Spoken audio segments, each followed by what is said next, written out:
Hey everyone, it's Kayla. Welcome back to my channel. In today's video, I'll show you how I made these super cute holographic stickers with my Cricut machine. I'll show how to make these with the Kiss Cut where it peels right off the backing and how to cut it all the way through. These maker stickers look extra fun. I think they are just so pretty. If you're new to my channel, I would love it if you subscribed, and let's get into the video. The sticker paper I'm using is Nito Labels. They are my go-to. I use them every time I make stickers with my Cricut. I'll be printing on my stickers as usual on this sheet of paper. Then I'll add the laminate on top to give it that holographic look. I'm using Style Tech laminate sheets. This one is called Mist and this other one is called Confetti. I found this really cute SVG bundle from Creative Fabrica that I am going to be using for my stickers. If you've watched my channel lately, I really love Creative Fabrica's website. I use so many of their images and fonts. I subscribe to their membership. I logged out so you can see it easier here, but you can sign up for their free trial for their membership to kind of see what it's like. And if you like this image, you can sign up for free and download it for free. You get up to 10 downloads. So if you want to do that, you can sign up and then you can always cancel it. I'm in Cricut Design Space now and I am going to upload those images. With this bundle, each image will get a PNG and an SVG. With Print and Cut, all you will need is a PNG. If you are wanting to cut this out and use like vinyl or something like that, then you would want to use SVG because that comes with all the different layers. I'm just going to double click to bring this into Cricut. I'll hit complex, then I'll hit apply and continue, and I will save it as a print and cut image. Now I will go through and select the others the exact same way. Okay, I have the images that I want for my stickers uploaded, but there's two more that I want to take out pieces of it, so I'm actually going to upload those as SVGs. With this rainbow, it's really hard to see, but I want to change part of it so you can see I'm just selecting the SVG. Here's the two that I uploaded as SVGs because I want to get rid of the squares on the bottom. Now I'm going to select all of these and bring them into Cricut Design Space. It pulls all of it in really big, so I am just going to select this since they are all grouped right now and make it smaller. First, I'm going to get rid of these squares. So I selected on my image, and as you can see, since it is an SVG, it has all of these layers. It is a ton of them. If I click on one of the other ones, you can see it is just one layer and it's set to print and cut. I'm going to come back to this one. You can see that it has all these little brown boxes grouped together in one layer, which actually makes it really easy because all I have to do is hit the delete button and it gets rid of all of it. This still has all these different layers, so I do want to flatten it, but I'm going to be adding an offset behind it, so I am going to wait and just do it all at the same time. I'm going to come down to this one. This one's the same thing, how it's all grouped together, so I will just delete that. Now I'm going to go in and add an offset behind all of these. With stickers, you really want a background behind it. If you don't, it's going to cut around all of these little pieces, so you don't want it to do that. I'm going to come up here, select offset. Now you can choose the size of your offset. I think I'm going to make this just a little bit smaller. I'll hit apply, and look how cute that looks. I really like what the black looks like behind it. It really makes it pop, but I am going to make it white, so I'll come up here and switch it to white. I'm also going to come down here and change my canvas to a different color because it's really hard to see that white offset. I'm going to come up and select offset again. I'll hit apply, and sometimes this will happen where it has holes in the offset. What you can do is click on offset, then for some reason the contour button is not showing up.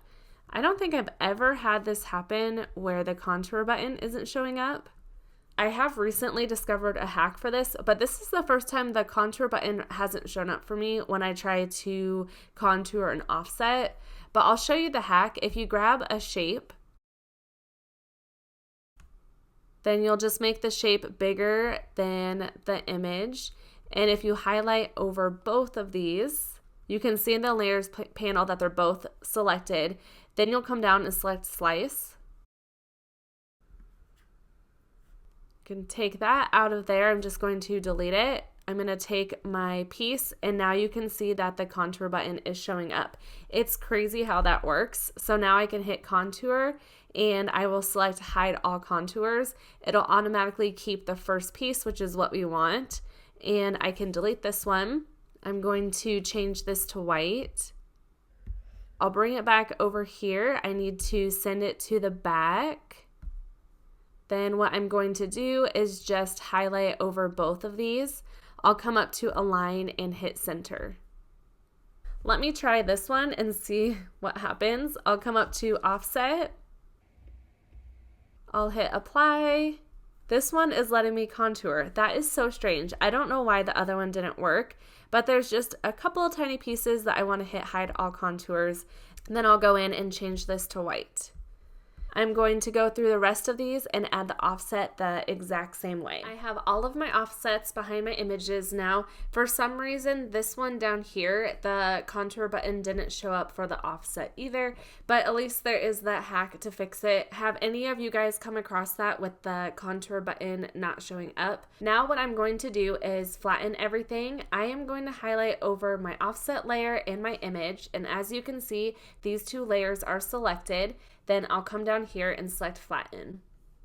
Now this one has a ton of layers, but I kept it grouped together, which makes it really easy. So what I'm gonna do is once again, just highlight over the offset and the image. It'll automatically select all the layers. Then I'll come down here and select flatten. As you can see, it just made it into one layer. I will do that for the rest of the images as well. I always like to double check in the layers panel to make sure that I didn't miss anything and it looks like everything is flattened.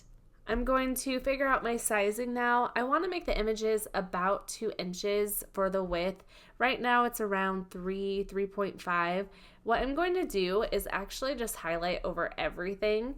Then I am going to just make it a little bit smaller. I think that looks pretty good. Now I'm just going to move these a little bit closer together. I don't like to put it too close because I do like to keep the bleed on and it gives it a fuzzy border, so I don't want that fuzzy border overlapping. But I do want to bring it somewhat close so I can save on some paper. One thing you can do, let's say you want to sell the sticker sheet or something like that, you can align these so they look a little bit nicer. What I'm going to do is highlight over the bottom 3. Then I will do distribute horizontally and distribute vertically. Then it'll just kind of line it up, and I'll do the same for the other rows.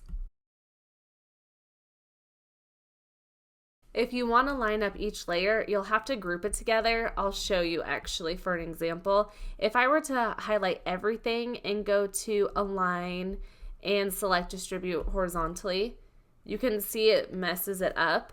So I'll hit undo, and what you can do is just group each row together.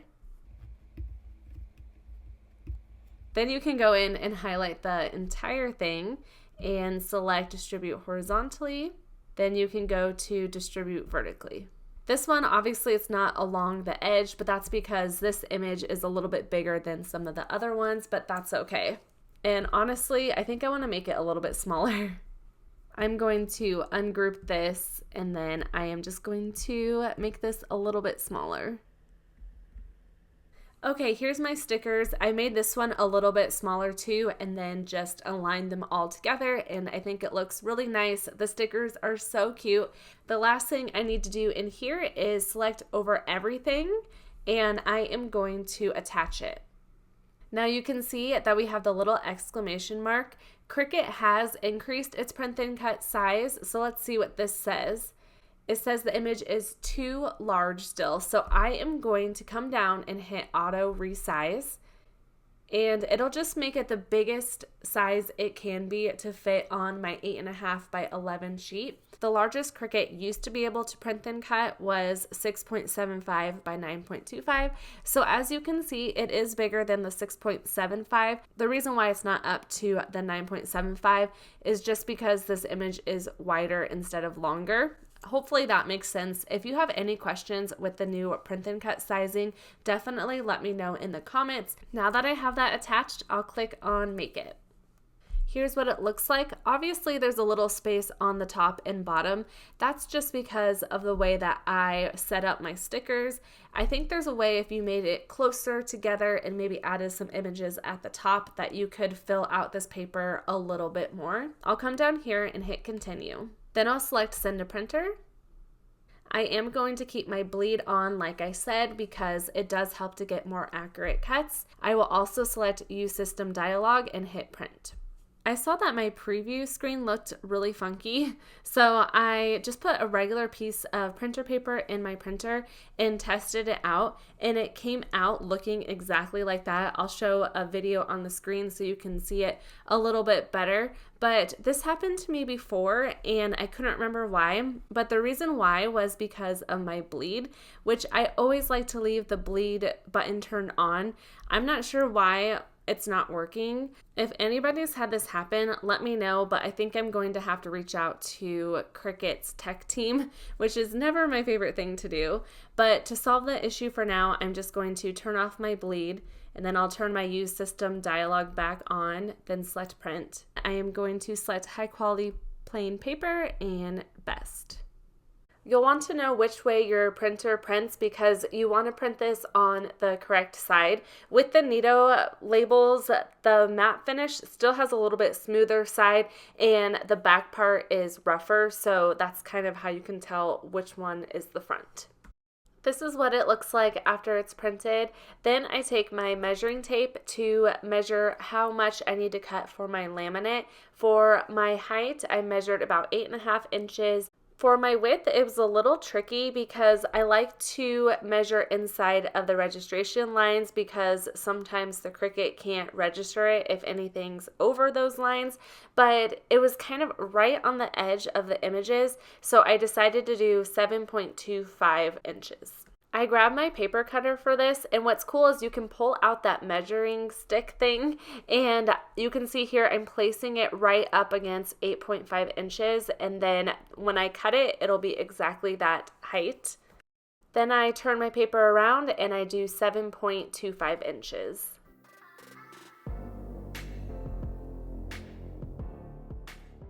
Now I'm ready to add my holographic sheet over the stickers. What I like to do is just peel away just a part of the backing, then I fold it over. So this way I'm not placing the whole sticky thing down right away. It makes it easy to line it up. Here I'm just lining it up where I want it. I'm trying to place it right inside those registration lines and trying to make sure I cover both of the sides of the image.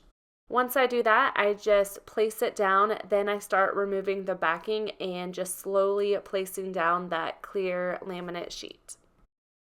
I started using my scraper tool to burnish this down, and as you can see, especially here, it completely bent it, and I don't know, there was bubbles in it, but it totally ruined it. So here I've completely printed out a new sheet and put a new laminate over it, and I just used my finger and the back of my fingernail to get those bubbles out, and that worked so much better. For this first one, I wanted to have that kiss cut where I can remove the sticker off the sheet but keep the backing. For that, I am going to choose light cardstock. I add my sheet to the top left corner of the mat, then use my brayer tool to make sure that it's placed down really well. My Cricut will read the registration lines and then it'll start cutting it out. Because this has the holographic sheet over it, the typical Cricut settings for sticker paper just doesn't work for it, but the light cardstock works perfect. I just did all the test cuts and that was the best one for the kiss cut. It might be hard to see it, but the Cricut cut past the glitter laminate that I placed on top on both sides, so I did mess that up. But the problem is, if I want the glitter laminate over it, I will have to go past those registration lines. As you can see, it's all the way up against the registration line.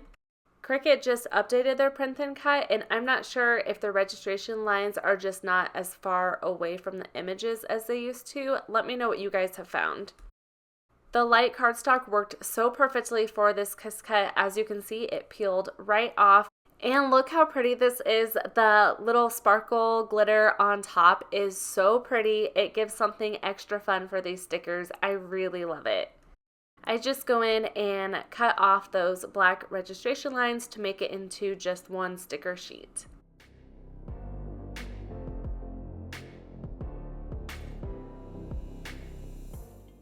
I went back and printed off one more sticker sheet, and I added the confetti laminate over it so I can give an example with this. As you can see, I placed it directly over the top half of the registration lines because I wanted to make sure it covered the entire image. Here it's reading the registration lines. I was so worried it wasn't going to work, but it was able to read it and cut out the stickers. If you have an Explorer Error 2, I'm not sure if it would work or not. I know that's the machine that usually struggles with it. To get the Cricut to cut all the way through, I used the heavy cardstock setting and it worked so well. Here's what this sticker looks like with the confetti laminate. It looks so pretty. I just love this. I feel like I won't be able to make stickers without these anymore. And to remove the backing for this, you would just take a piece of the edge and peel it away. Here's a close-up of some of the other stickers. They just look so cute. I love them so much. It's up to you, kind of your preference, if you want the stickers to have that kiss cut or if you want them to cut all the way through like this. I've been wanting to brighten up my Cricut machine. I wouldn't choose this light color blue if I had a choice, but it's all they have for the Maker 3. But I added one of the stickers to it and I just love how it looks. I hope you enjoyed this video. Once again, I would love it if you subscribed if you are new.